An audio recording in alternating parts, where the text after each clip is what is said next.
this journey took 18 years. It could have, this presentation, I could have gone on for an hour, 2 hours, whatever it might be, might have bored you.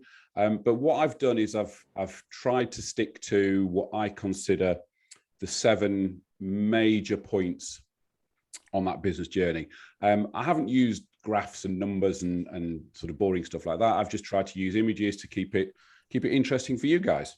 So the story starts back in 2000. Hang on, there you go. Back in 2000, I was recruited by William Hill to launch what was at the time their first ever online casino. And this is what our homepage looked like at the time. We were very proud of it. Obviously, it looks dreadful now. But while I was at William Hill, we came across the concept of online bingo. And I was tasked with the job of in effect, sort of researching it, and it eventually ended up doing a presentation to the board as to whether William Hill should get into online bingo. They rejected the idea. Interestingly, about 6 years later, they actually did launch an online bingo site. At the end of that year, I left William Hill and started working as a consultant in the online gaming industry. Around that time, very few people were doing online gaming, so I was very much considered the expert, but I think it was very much a case of the one-eyed man is king in the kingdom of the blind. And then while I was consulting, a friend of mine said he wanted to get into the online gaming industry. I suggested to him that he should get into online bingo, that was going to be the next big thing. About 24 hours, 48 hours later, I sort of had a thought and thought, well, hang on a minute, if I'm telling people to get into this sector, why don't I do something about it? So what I ended up doing was I dusted off the William Hill report, rehashed it, and created this, a business plan for what would have been the UK's first ever pay-to-play online bingo site.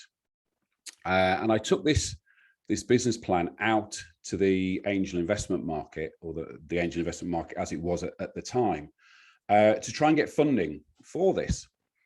There were basically 3 major problems to my presentation, or to my idea. One was, at the time, online gaming was legally a grey area and was only in the US at the time.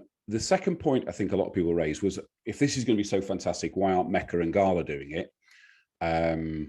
Which I suppose was valid, but as is normal in sort of new sectors of established industries, they were too big doing their own thing. And the third issue I had was, this was around the time of the dot-com bubble bursting. So unsurprisingly, I got absolutely zero funding for this idea, which obviously was a bit disappointing. But what I'd done as part of this presentation, or as part of this business plan, was I'd launched a very, very simple website listing what at the time were about a dozen US bingo sites. And what I'd done on there, and this is a screenshot of that's a screenshot of what my bingo game would have looked like. But this is a screenshot of the site that I built, which was the forerunner to Which Bingo. But what I'd done on it, as you can see there was a pop-up looking for demographics. So when I did my presentation, I knew who the players were, what they age, sex, spend, frequency, that type of thing. So I sounded like an expert when I was doing my business presentation to get funding. And what happened was, a number of the US bingo sites that were listed on this site started approaching me and saying, can we advertise on your website? So I said, yeah, sure, no problem at all. You send me some money, I'll run some ads for you. And that became the business, a total and utter accident. I was fortunate in that my background pre-William Hill was advertising and marketing, and I'd sold advertising space, so I understood the business model. But that's exactly how Which Bingo started, a total and utter accident. And even as we were starting to get advertising coming in, I was still at the time looking for a proper job, which I actually ended up doing. I actually got myself a proper job, an account director in a digital agency, very nice job. And the Friday before the Monday I was due to start, I went in to see them and said, I can't take this job. I've got this thing that might be happening, this new business. And that for me was a huge sliding doors moment, because I could have quite easily said, take the job, nice salary, and just, you know, dump this idea. So that was a big step for me. So the business started, and we started just myself and my wife working from home. Now, many of you will have seen this picture before. This is Jeff Bezos, and I believe this is in his garage when he launched Amazon. And I have my own Jeff Bezos picture. So this is what a startup looks like in 2001. That, if you look at that picture closely, on the right-hand side, you will see, yes, that is an upturned bed. So this was in our spare bedroom. That's what a startup looks like, or looked like in 2001. So we spent 5 years, myself and my wife, and then we recruited a number of freelancers, and the business slowly grew. And then in 2005, one of our key freelancers approached us and said he was getting a full-time job. So this gave us a big stick or twist point here. Was, you know, what do we do? Do we just carry on doing what we're doing, or do we try and go for it? So we got a local business consultant in and showed him our business. It was the first time we'd really ever showed anybody the business as a proper grown-up business. And I was a bit scared, because I thought, you know, at the moment, this is just sort of paying for, you know, basics. It's not I don't think it's a grown-up business. And he said, this is really great, go for it. So we recruited 2 members of staff, and got our first ever office. Now, we recruited 2 members of staff because, as I say, it was a husband and wife team at the time, and I thought it might be a bit creepy, just husband and wife and one person working for us. So we recruited 2, and this, didn't work.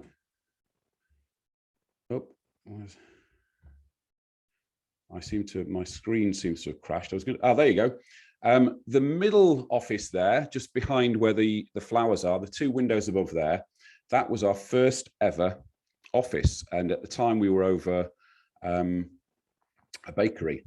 So that's where it all started. And we took 2 staff on, then we took a 3rd member of staff on, and the business started to grow and started to look and feel like, you know, a proper grown-up business until, well, not until, but this is sort of what our portfolio looked like at the time.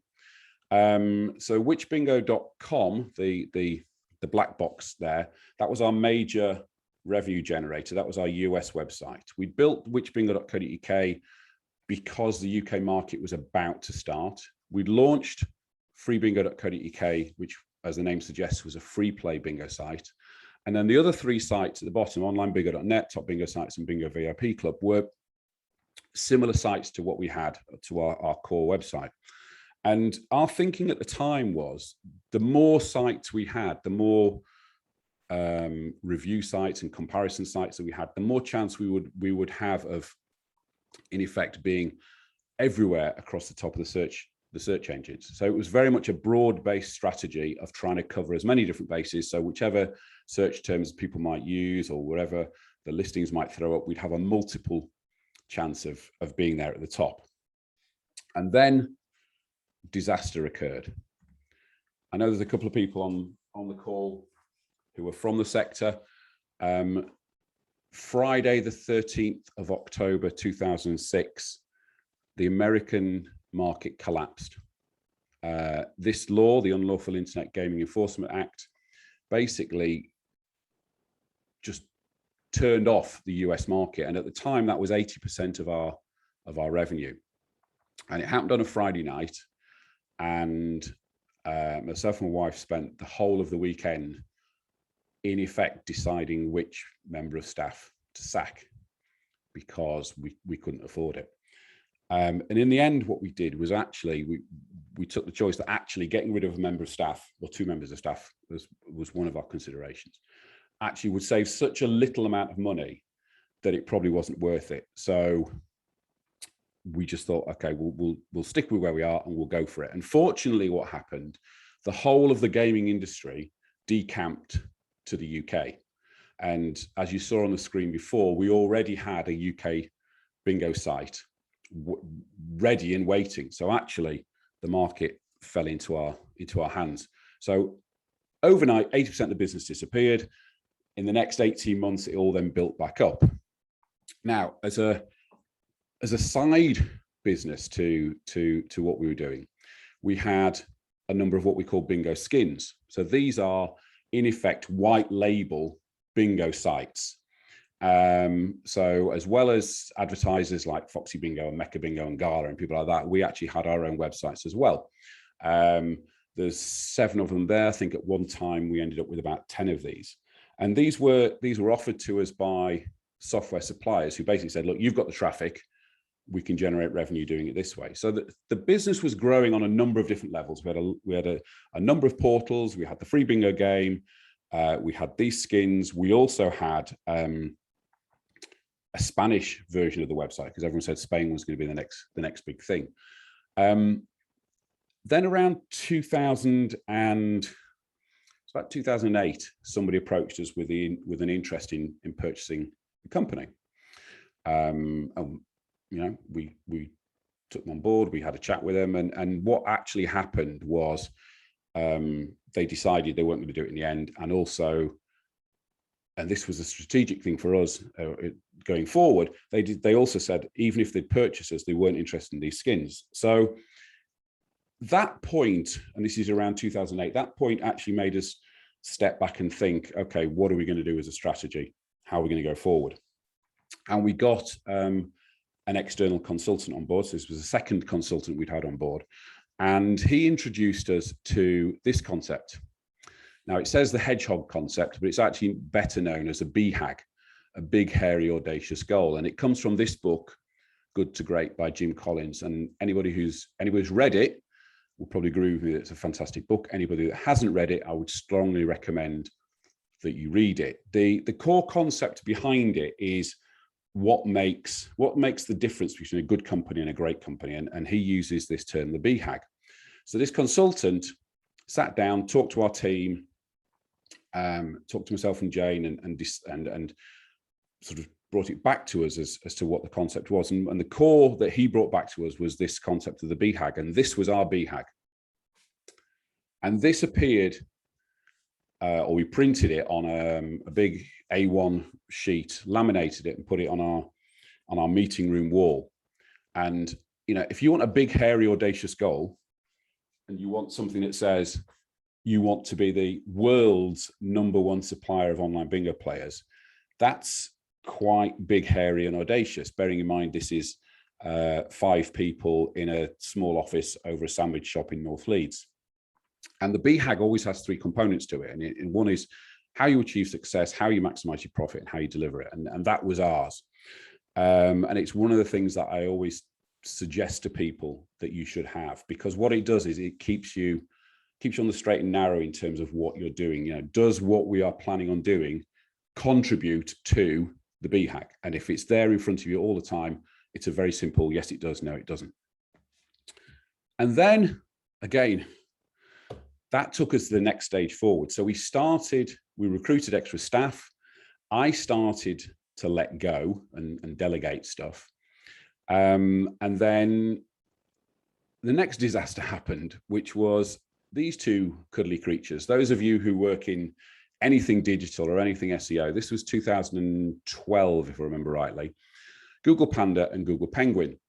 And they basically punished poor quality, spammy websites using black hat tactics. Now, we never used black hat tactics.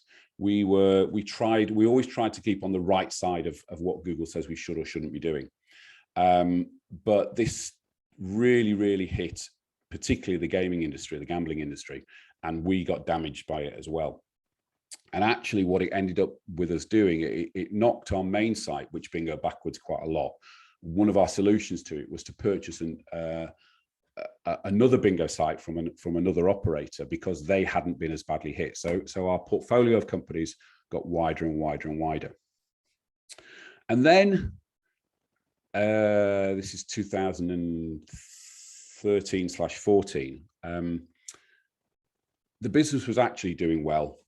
Everything was ticking on quite nicely.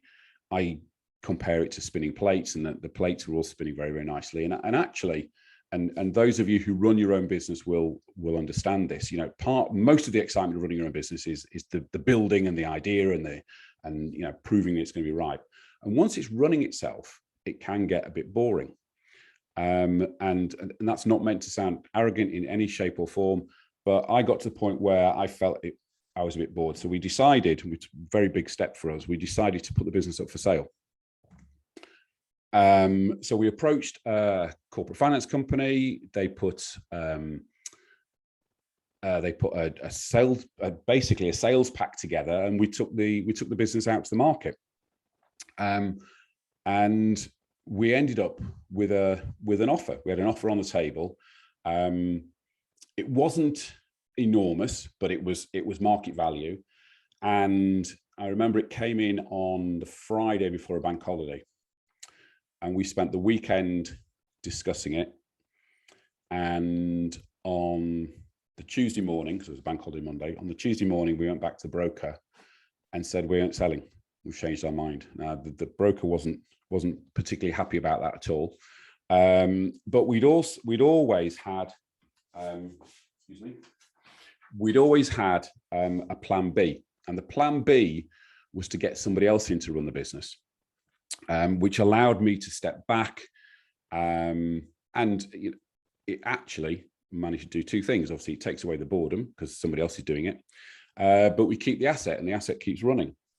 So we recruited. I recruited number two, this guy Simon Jones, and he basically gave the business a new verve and a new dynamism. And the couple of things to talk about here, and I've actually written an article about this, and the recruitment process for recruiting a number two is slightly different to recruiting any other member of staff, because that number two you have, that second in command, has to have, or you have to have total trust in that person, but you also have to be able to get on with them. And our recruitment process, or the recruitment process we went through, was really, really fascinating, because the key thing I needed to do was I needed to get on with this guy. So what I did as a pre-interview, and I did this with all the candidates that came forward for the job, as a pre-interview, we went out for coffee. No CVs, no formal questions and answers, just a coffee to just work out whether I can get on with this person. And that was fascinating, because every single person who came along, although they knew it was a pre-interview interview, completely and utterly dropped their guard. And I saw the real person, because often in interviews, you don't see the real person, you see the interview person.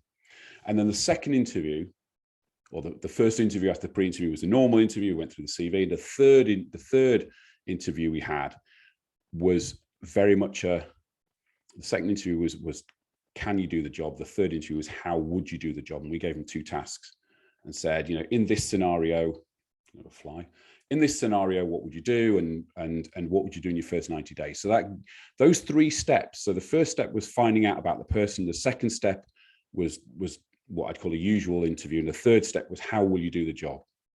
And that process worked really, really well. So if anybody's out there is looking at recruiting a number two, then I would strongly recommend you go through that process. And if you have a look on the website, on my website, there's an article all about that. What Simon did was he brought in new ideas. He rehashed our team, and actually, you know, we had a long-standing team, but we had a bit of deadwood, and the team was always very, very important to us. But he brought on some extra people. He brought some extra things in.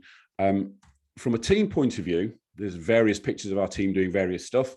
One of the things we did with every single team member was, first day we took them on board, we took them out for lunch. First week they were on board, we took them to play bingo. Now, every single person in our team, bar one, had never played bingo before, but we needed them to understand what the concept was like, why it was exciting. And anybody who's not played bingo, you might think it's little old ladies. It really is great fun. But we invested a lot of time and effort into our teams. The picture top left, we ended up, as a business, we ended up winning 10 different industry awards, but we often would take the whole team along because they were the ones who put the effort in. They were the ones who made sure we were successful. The picture bottom left is a team out in Barcelona. We went out for a 2-night stopover. And one of the things we did with our team all the time was we continually trained them and added training skills to them. And actually what we did in our regular meetings with the team was we would ask them what training they want and what training they feel they need. And that really, really developed the team. So one of the things Simon did was he rehashed the team. The other thing we did was we really stepped up our game in terms of professionalism.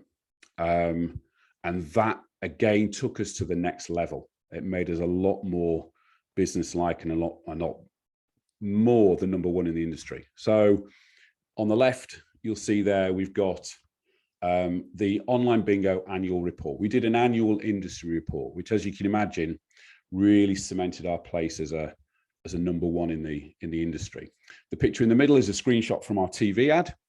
We actually ended up advertising on TV, which not a lot of our competitors ever did. And again, just increased our presence, both from a B2C point of view, in terms of, obviously, the ad was there to get people to play, but also from a client point of view, it established us in the market. And then bottom right, that picture there, those of you of a certain age will recognize that is Kerry Katona. Now, Kerry Katona, I mentioned bingo skins earlier. Kerry had a bingo skin called Bingo with Kerry, I think it was called, and she won one of our awards. So we got loads of great PR from that. But again, establishing our own awards for the industry took us up another level in terms of how we were recognized in the sector. Our first event, I think, was in Millbank Towers in London. The second was at Madame Tussauds, which was, I think that picture's from Madame Tussauds, which was actually fantastic. What we also did at the time, and again, a lot of this was driven by Simon, was we took a step up again to redesign and rebuild the website. I think it was version 4 or version 5. But going back to what I said earlier about my situation and sort of feeling bored with the business, what having a number 2 allowed me to do was actually develop my skills. Because what it does is when you're the business owner, you do everything. When you have a number 2, your role as the business owner changes, because your role then becomes obviously business strategy, which it always is. But my role was then motivating and developing and training my number 2 to ensure that he was able to and skilled enough to run the whole business. And one of the things he said when he first joined the company, and again, this is important as a business owner as you develop your business, he said to me, are you willing to let go? Because there's no point in having a number 2 on board if you don't allow them to do their job. Now, part of that is actually allowing them to make mistakes, which is hard to do as a business owner. You know, you want your hands in everything.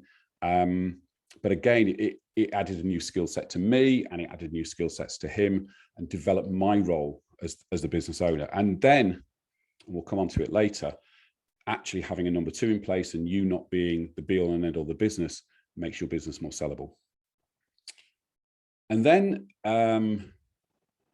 by this point, we had a number of different strategic options in place as to what we want to do. And between Simon and I, we decided what we do is we bring in, again, external consultant to sort of oversee and maybe point us into which direction we should go in. And we brought this guy in, a guy called Mark Prince. It was great.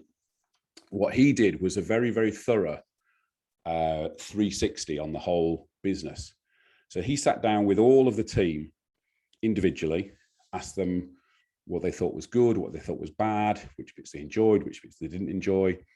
He asked me my opinion, he asked everybody's opinion, and then delivered it back to us. And what he told me was actually, I need to get out of the way of the business and leave it alone. Because I was very, as many entrepreneurs are, I was very shiny new object. Oh, we've got this great new idea. We're going to do this. We're going to do this. We're going to do this. We're going to do this, which would then disappear after 6 weeks. And then I'd be asking, well, why hasn't that been done? Well, Phil, we were doing your brilliant idea from 6 weeks ago. Oh, well, we're not doing that anymore. So I was told, take my new ideas and put them in a different pot. And actually what we ended up doing was setting up a separate company to put my new ideas business in. It allowed the team to get on with doing what they should be doing. He showed us, not that our strategy was wrong, but the strategy we had, I mentioned earlier about lots and lots of different websites covering lots and lots of different areas. His strategy was very much focused on pick one and stick to it. So actually we ended up selling all of the skins. We ended up selling the free bingo site, and we concentrated purely and utterly on one product, which allowed us to focus on that and develop that more and more and more. The other thing he actually showed us and pointed out to us, and again, when you run your own business, and particularly if you don't have shareholders or investors or anything like that, internal reporting is I mean, from our point of view, our internal reporting was okay, but it was purely for internal reasons. What he gave us was really, really good structure on our stats and what we were reporting and what we were targeting and all that sort of thing. And actually all of those things together, so the focus, the getting rid of businesses, keeping me out of the way, and focusing on one product and being more professional about the numbers, actually put us in a great position for our eventual business sale. Now, the sale itself came up totally by accident. I mean, these are the headlines when we sold, but the story goes back a little bit before that. We were approached, and you can see the dates on there, it's April 2018. We were approached around September, October time, 2017. And we've been approached a number of times by a number of different people. And I'd always been of the opinion, you know, if you give us enough money, I'm quite happy to sell. Now, lots of business owners get very attached to their business and get very uptight about it and don't want to let go. I was always of the case, and we were never proactively for sale, apart from the situation I discussed earlier. But I was, you know, we were approached numerous occasions by numerous different people, none of whom ever delivered anything. But we were approached by one of the bigger companies in the industry who were buying up some of the smaller ones, and they verbally gave us what sounded at the time like a brilliant offer. So we went out to London to meet them all, had a chat, and they said, well, you know, when I said that figure, it wasn't actually that figure. It's got some, you know, some targets to hit, and it's going to be over a certain amount of time, and blah blah blah blah blah. And in the end, it just wasn't what we wanted. But what I did at the time, because our sector was quite a small industry, I approached the other aggregators in the industry and said, look, we're not for sale, but we're talking to someone at the moment. If you want to talk to us now. And one of those came back, which was, as you can see there, XL Media. I agreed the deal over a couple of phone calls and a couple of emails, which was great. The structure of the deal was fantastic. The value was what we wanted. And then we ran into 5 months of legals. And if you ever sell a business, you know, the legal side of it, it just goes on and on and on. So try and get it as tight as you possibly can. And then we signed the deal on, I think it was the 12th of April. And I then had to do definitely the hardest thing I ever did in my business journey. I had to walk into, and you've seen pictures of the team, you've seen how much we invested in the team. I had to walk into a team meeting and say, hey guys, we've sold the business, which was a shock because nobody knew that was going on. And then, because XL Media are a non-UK company, they didn't want any of the team. I also had to tell the team they had 3 months notice, and that was it. And that was really, really difficult. The upside of it was everybody got a payoff at the end of the 3-month handover period. the vast majority of them had a job on the Monday after the Friday we left. So actually, it all ended up, and I'm still in touch with a lot of the team. So, you know, it ended up really well, but that was really, really difficult. And, you know, you read business books and articles and things about selling your business. You know, the hardest bits are the personal bits at the end. And that, I don't know how long that's taken. That is my kitchen table to sale to a PLC story. So if I take a breath, the next thing I'm going to talk through is the 10 key lessons learned during that journey. And as I say, if you've got any questions, we'll do questions and answers after this session or after this bit. So 10 key lessons learned. So what are the key lessons I've learned from my business journey? Number one, and a lot of what I'll talk about here, obviously I've mentioned in the talk already. Number one, a BHAG. You have to have a big target to aim at, or a long-term mission or a long-term aim to aim at, because what that does is it keeps you on target for what you're trying to do, and you don't get distracted going down alleyways and tangents and stuff that aren't relevant. You know, it's the classic aim for the moon and aim for the stars type thing, and if you get halfway there, fantastic. And our BHAG, as you saw, was to be the world's #1 supplier of online bingo players. We managed to do that. It took a long time to do it, but we did it. The second one, and this is personal to me, and I really do believe in this, is to go with your gut. You know, one of the things as entrepreneurs we do is we have great ideas, and some of them are crap. But what I would always say is, obviously, do the research, do a SWOT analysis, you know, do all the research you want after you've got this great idea. But actually, if you don't go with your gut, you're just going to spend all your time thinking, shit, what if I'd done it? What if I hadn't done it? And if you do it and it works, fantastic, you were right. If you do it and it doesn't work, then hey, at least you tried it. And actually, somebody was talking to me about this a couple of days ago, and they described it as ideas being a thing, an actual, you know, it lands on your lap, and if you don't take it, it will go and land on somebody else's lap, or it'll go and land on somebody else's lap. So I would always say, go with your gut. You might get it wrong, but at least you do, because you're just going to say, what if you don't? The third one, delegation. As you grow your business, you have to let go.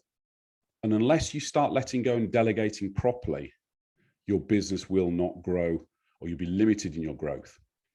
And you have to learn to delegate properly. You have to train the person who you're delegating to do the job properly. But you also have to make sure you go back and check on what they've done. Now, that's not micromanagement. That's basically saying, you go away and do it. Let me know if you've finished. Let me know if you've got any problems. I'll help you. But you've got to let somebody get on and do it. And what you'll find, and if you look at delegation, particularly the bigger jobs, if you look at that as duplicating yourself, you've then got the opportunity to do much, much, much more. But what it also allows, going further down the line, is you need to get to a position where your business runs without you. A, because that's great, because you don't need to do the work day to day, or you don't have your hands on the tools day to day. But when you come to sell, or if you come to sell, if a business can run without you as the business owner, it's a lot more valuable than you being in the business. Number 4, do the right thing. What do I mean by do the right thing? You know, if you watch programs like The Apprentice or Dragon's Den, you see really poor examples of people being shitty in business. And you've probably all seen examples of people being shitty in business. You don't need to be. I truly believe you should just do, you know, you've all been brought up properly. You've all been told the difference between right and wrong. It's possible to be successful in business and still do the right thing. You know, pay your suppliers on time, pay them early. You know, you don't have to screw everybody down to the last penny. And there's enough business out there to go around. You don't have to be a shit in business. Just do the right thing.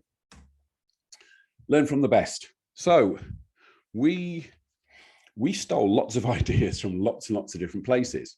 And the best doesn't have to be the best in your sector. It just needs to be the best. So when we redesigned our news section on Which Bingo, we looked at, okay, where's the best news site online? So we picked the BBC and we copied the layout of the BBC. Which Bingo is a review site. What's the best review site out there? Obviously TripAdvisor. So we nicked loads of things from TripAdvisor. We borrowed ideas like from eBay and Amazon, where say, people who bought this also like this. We borrowed that type of thing. We even borrowed the layout of Google Ads in sections of the website. So you can learn from the best everywhere out there. It doesn't have to be just watch what your direct competitors doing. There's lots of great examples out there. And one of the best examples is Amazon. Amazon now do next day delivery. We all love it. So if you're an e-commerce business and you say, delivery in 3 to 5 days, it's not going to cut it anymore. You have to be up there with the best. Number 6, read the numbers. Now, this was something I used to tell my team all the time, and they used to get sick and tired of it. But I learned this from, I actually learned this from a manager at William Hill. And he used to say this to me all the time, read the numbers, read the numbers. And I never really understood what he meant. And basically what he meant was, we've all got tons and tons of data. So the first thing to do is make sure you're collecting the right data. The second thing is to then analyze that data and say, what's it telling me? But then the most important thing about reading numbers is, okay, having read that and understood that, what's it telling us to do next? So there's no point in saying, 25% of this or that or the other. You go, well, okay, what's it telling us? And what's it telling us to do? So read the numbers, don't just collate the numbers. Make yourself redundant. Now, this ties back into the delegation thing. As a business owner, your aim should be that the business can run without you. Now, those running small businesses might think, well, how on earth am I going to do that? And actually, it is difficult. But the more you can do it, the more likely, A, that you've got an asset that's generating revenue and generating profit for you without you being on the tools day in, day out. It means you've got something as an asset that's sellable, but also it allows you to do other stuff as well. But when you take your business to market, you can say, I step away, the business runs itself. So make yourself redundant. You don't need to be there 24/7. And somebody I speak to on a regular basis always says, the best way to do this is to do the holiday test. If you can go on holiday for 2 weeks and not be on your phone or on your laptop by the pool every single day, if you can go away for 2 weeks and the business still runs itself, you're well on the way to making yourself redundant. Now, this is an American phrase because they call them niches. So they say the riches are in the niches. Obviously over here, the riches are in the niches. It doesn't work as well. The point about this is the more you niche, the stronger you become. So what we're talking about here is being a big fish in a small pond. So in our example, we only did online bingo. The bigger market that we were in was online sports betting, was online casino, was online slots, was online poker. We didn't do any of that. We only did bingo. And actually, that allowed us to be the big fish in a smaller pond. And if you take this to the nth degree, the aim should be, you should end up being a shortlist of one, because you are the only and the best example of how to do this. Now, when you're starting up in business, sometimes it feels counterintuitive and it almost feels wrong to leave money on the table and say, no, we're not going to do that business. We're not going to take that piece of business because it's not right for us. What it allows you to do, and it's obviously, you've got to trust yourself with this, it allows you to focus on the stuff you should be doing, not just the stuff that maybe we can make a few quid on. So niche. I'm a real believer in that. Follow the money. So what do I mean by follow the money?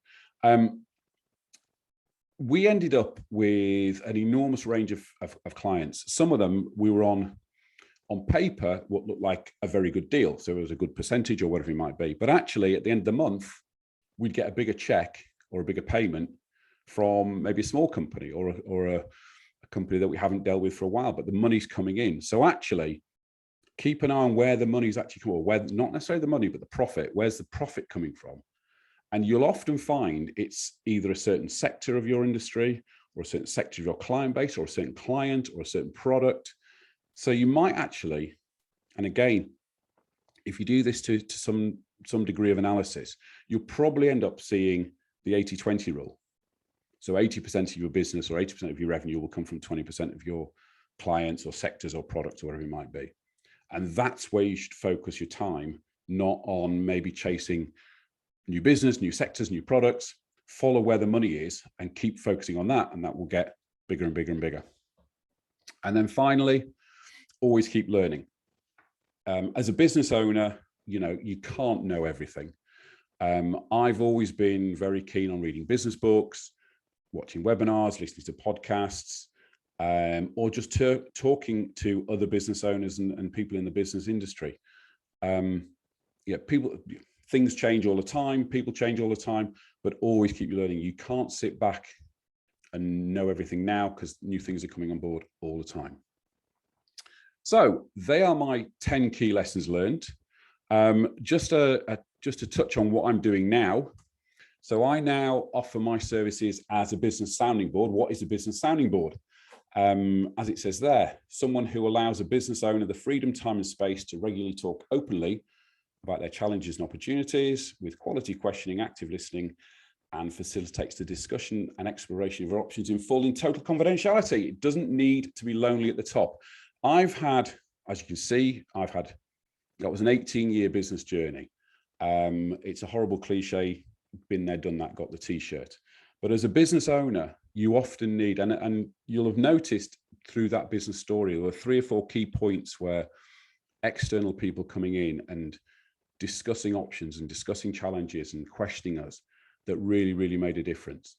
And I think as a business owner, it's hard sometimes to find somebody to talk to and discuss things with that you probably wouldn't want to discuss with your team or your business partner or your mates or something like that. And that's what I do. So if anybody who's running a business feels they need a sounding board, you know where I am.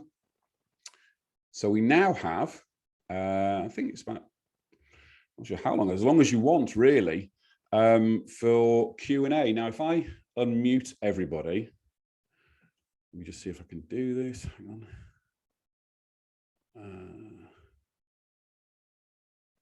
Or if you could unmute yourself. And who has the first question?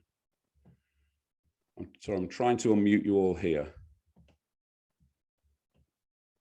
If anybody has got the first question, please just shout, unmute yourself, and happy to discuss any aspect of what we've just talked about. Don't seem to be. Hi, Phil. Hi Nadine. Hi, yeah. Sorry, I was just typing out a message and then I thought, no, I'd just ask it outright. Yeah, so, go on. So I was recently hired as the first marketer for a startup in London. Okay. And the owner of the company has been running it for about 2-3 years. And he's very much product focused, but I've just recently started about 3 weeks ago, and it feels like he's just dumping his brain on me. Like he's literally everything he's ever found marketing related, he's just passing it on. Yep. And it's all good and great because I'm here to support him and help his dreams come true. But I was wondering if you have any recommendations for how to kind of manage that, because you mentioned the what's it called, the magpie thing, and it feels very much like that. It's like as soon as he gets an idea, he just forwards it on, and I take everything seriously because I don't know him yet. Yep. So how do you recommend one manages up? Goodness me, that's a really good question, Nadine. I think the first thing to do is to talk to him about it. I know, you said you've only just joined, and it's obviously it's difficult to manage up, as you say, but I would suggest maybe you sit down with him and talk to him and say, look, this is what you've asked me to do. This is my job description. This is what you expect of me, but you're chucking all this stuff on me. That doesn't help.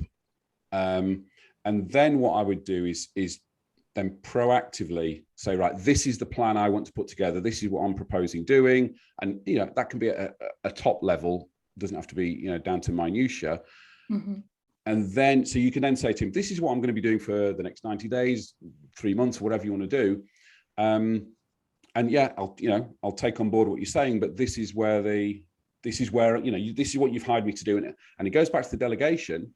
He's delegated you to be his marketeer, he Yeah. shouldn't be doing the marketing. Yeah. And as you say, in a startup, delegation is a hard skill to learn as a business owner, because as a business owner, you have your finger in every pie, you want to control everything, you don't trust anybody. So yeah, I think have a chat with him, but also take with you, a broad base and say, look, I'll take the things on board, but don't expect me to drop my plan because you've seen an article in the Daily Telegraph about TikTok or something like that. Right. Okay, that's actually really helpful. Thank you. No problem at all. No problem at all. Cheers. Who has the next question?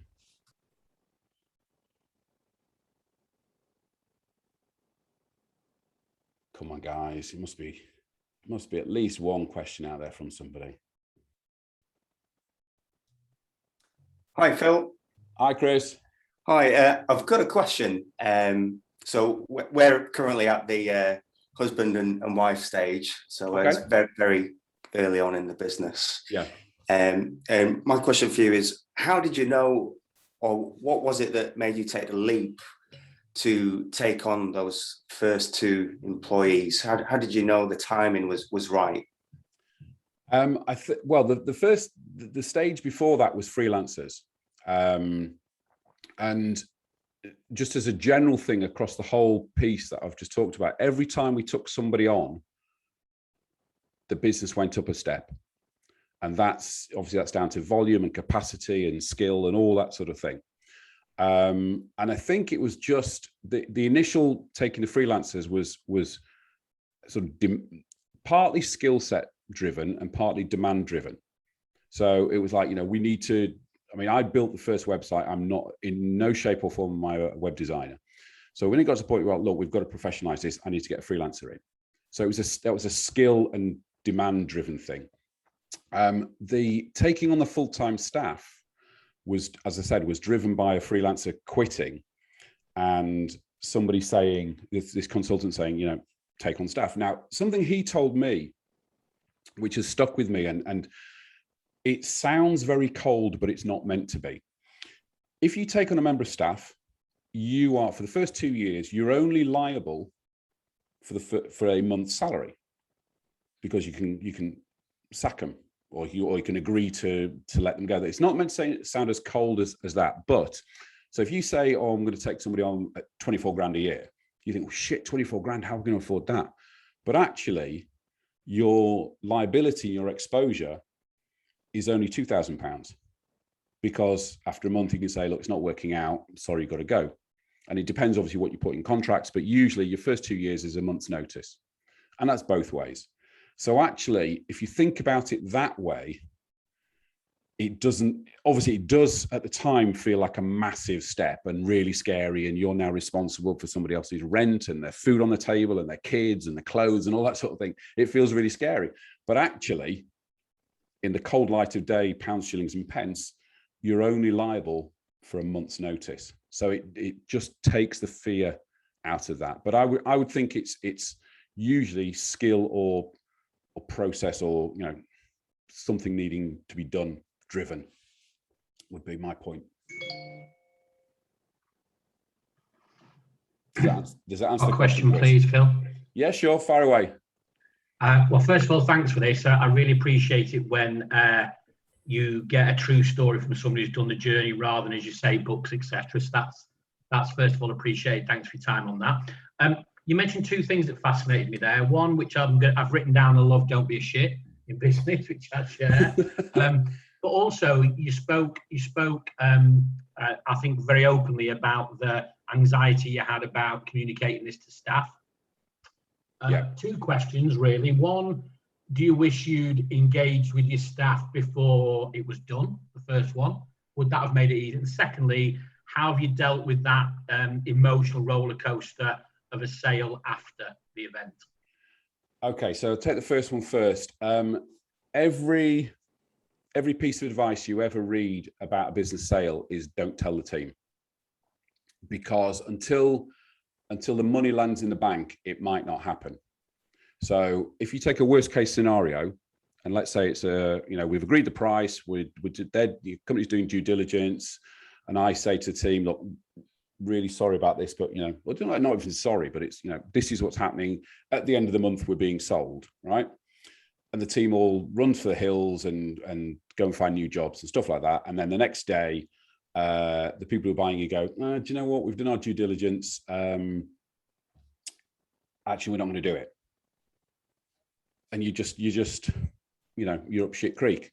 So I would say, no, don't tell your team at all until, in certain instances, perhaps when you're very, very close to finish it, very, very close to the deal, because the team will then have to, you know, work with the new owners and all that sort of thing. But in general advice tends to be, don't tell the team. In terms of the emotional roller coaster, I think the whole business journey is always a roller coaster emotionally. The first 5 days between me telling the team and the end of the week were emotionally really, really difficult, because we had the added confusion that, you know, in a lot of sales, and obviously TUPE usually means that when you sell a business, your team goes with the new purchaser. So the role in that scenario, my role would have been, work with these guys, they're really nice, they're really good, they're going to keep you on board, blah, blah, blah. So you actually sell to your team, or sell's probably the wrong word, but you sell to your team the benefit of working with a new company. Because we had this situation where they didn't want any of them, that made it even harder. And the end of so I told the team on a Tuesday morning, I think it was, about 9:30, at 10 o'clock, they'd all left the building and gone to the coffee shop across the road. All came back in the next day, some very angry people. And then by the Friday, we'd got to the point where it was, okay, you all know what the situation is. This is the plan going forward. This is what we're going to do for the next 3 months.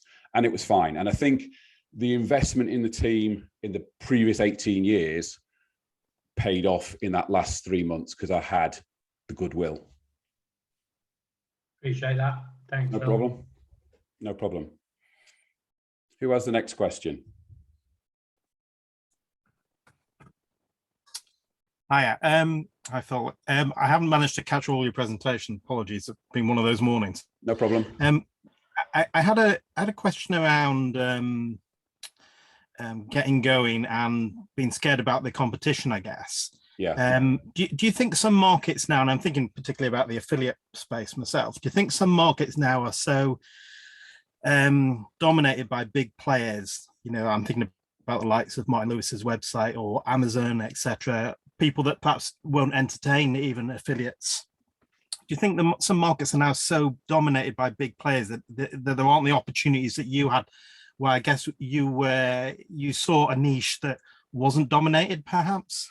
Yeah, I think there's 2 points to that. Yeah, I admit, yeah, we were lucky. We were, you know, right place at the right time, and the old cliche of, you know, rising tide lifts all ships type thing. You know, we would have had to be really crap to have not benefited from for the growth of the online gaming industry. But what I would also say, I'd go back to what I was saying as one of my points about niching. What you will tend to find with bigger companies, as they get bigger and bigger and bigger, they leave opportunities behind because sort of conceptually they are too small for us to bother with. And that's where the niching works. So I don't know, take Martin Lewis and finance for as an example. If you decided to only focus on pensions rather than the whole financial market, or if you only did credit cards, or, you know, if you take one of those niches, then, and you probably do it yourself, and everybody else listening probably does it themselves. In some instances, you will go to a specialist rather than a generalist. So I don't know, pick an example off the top of my head. You know, whether you'd go to a supermarket or whether you go to, would you go to a supermarket for your meat, or would you go to the butcher who, you know by name? You know, the butcher hasn't said, oh, you know, Sainsbury's and Tesco's do meat, I'm not going to do meat. He said, right, I am a specialist butcher and I only do, you know, local food and blah, blah, blah, blah, blah. So it's a question of niching, and also adding value to your potential audience. So the question I always said to people, particularly in our sector and similar sectors, was, and this is a horrible question you have to ask yourself if you've got a website. The question is, why should somebody come to my website rather than somebody else's? Yeah. And when you answer that question, then you have your niche.